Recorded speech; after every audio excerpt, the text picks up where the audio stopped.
It's an expansive history when you talk about auto racing in Daytona Beach, Florida.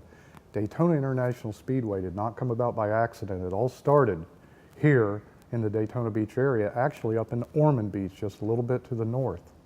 1903, people came from all over the world to try to start chasing land speed records on the hard-packed sands of Daytona.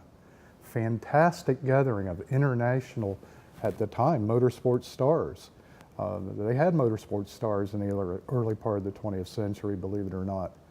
That activity went on until 1935 here in the Daytona Beach area, whereupon starting in 36, the land speed record action went out to the Bonneville Salt Flats in Utah, and the city of Daytona Beach left with a sudden vacuum, no more racing, after the place was being known as the place for racing.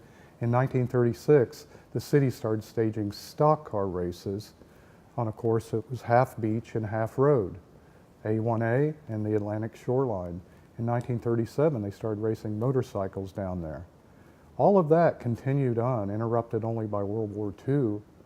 And then in 1959, we opened Daytona International Speedway. In 1961, the motorcycle racers moved out to the Speedway as well. Can you explain what prompted the change from the racing on the beach to the Speedway? Yeah, it's really interesting when you consider what prompted the change from moving the races off the beach road course to Daytona International Speedway.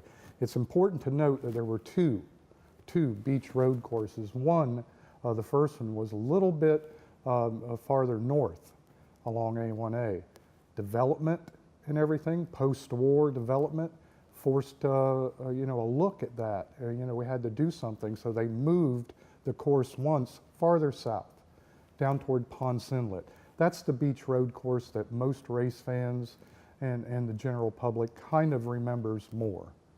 But then development, again, post-war, the area was growing, and as that development increased, guess what? Residents down there in the Ponce Inlet area, they weren't all that excited about having their lifestyles uprooted by motor races down there.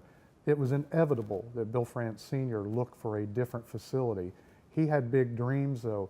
Way back in the early 1950s, 7 years maybe before Daytona International Speedway would even become reality, he was already planning for a massive speedway which would rival Indianapolis Motor Speedway.